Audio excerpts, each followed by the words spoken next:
Open.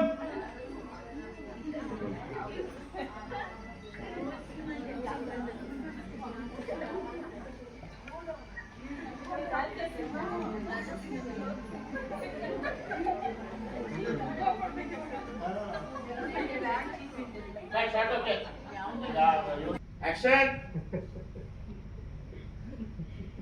ಏನೇ ಅದು ಈ ವಯ್ಯ ಮಾತ್ರನೇ ನಾವು ಮೆಹಂದಿ ಹಾಕಿಸ್ಕೊಬೇಕು ಕಣೆ. ಏ ಅಲ್ಲ ಈ ವಯ್ಯ ಅಂದ್ರೆ ನಮ್ ಕಡೆ ಮರ್ಯಾದೆ ಕೊಡೋದು ಅಲ್ವೇನೆ? ಹೌದು ಕಣ್ರಿ. ನಿತ್ಯ ಮೇಡಮ್ ಇಲ್ಲಿ ನೋಡು ಚೆನ್ನಾಗಿ ಬರ್ತೀಯಲ್ಲ. ಹಾ ನಿನಗೆ ಇಷ್ಟ ಆಗಿದೆ ಅಂದ್ಮೇಲೆ ಅದು ಸಖತ್ತಾಗಿರೋದ್ರಲ್ಲಿ ಡೌಟೇ ಇಲ್ಲ. ಭಯ್ಯ ಈ ಕೈಗೆ ನೀರು ಹಾಕ್ತೀರಾ? ಇಲ್ಲ ನೋಡ ಕೂತಿ ಬಿಟ್ಟಿದೆ ಅದು ಎಲ್ಲೇ ಇಲ್ಲ ಮತ್ತೆ